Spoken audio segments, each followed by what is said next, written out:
ba mu san suwa ke kashe mu ba mu san laifin me muka yi ba. Kisa a zo ƙauye a shigo gari a buɗe makuta babu laifin komai babu wani dalili. To wa'annan abubuwa mun rasa me yasa. Kashe-kashe ya yi yawa, kana ma tsoron bin hanyoyi saboda kai karan kanka kana tsoron za a sace ka ko a kashe ka kuma a buƙaci kuɗi mai ya taɓarɓare ya lalace an kasa yin komai kuma gwamnatin nan tana da ra'ayin da za ta yi duk abin da ya kamata dan su ne masu faɗa kuma masu cewa. Abubuwa ba su sauya ba. Abin da muka sani ya sauya a wannan mulki shine tashin bam, amma idan ka cire tashin bam kisan bai sauya ba ya ma ƙare ne. Gaskiya mun ga abin da ba mu zata ba, bai mana abin da muke tunani ba.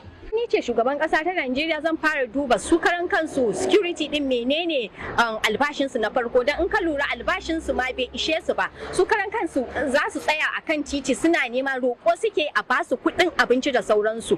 So irin wannan kana gani ni ina ganin kamar irin ba a basu albashi ne ko akan kari ko kuma ba a basu abin da ya dace dan su rike kansu. Gaskiya a ce ni ne shugaba a nan Najeriya matakin da zan fara ɗauka shine kamar manya-manyan shugabannin na tsaro yana da kyau a ce an cancanza su domin ya kamata a ce yadda ake tafi da harkar tsaron nan tuntuni ana ta kokarin a ga an dakile wannan kashe-kashe da ake amma sun kasa kokarin yadda za su ga sun dakile. Ni ne shugaban kasar Najeriya yanzu gaskiya babban matakin zan dauka shine duk wani aika na kawo wani abin dan kasa ba shine ba aika kawai dage yaƙi yan ta'adda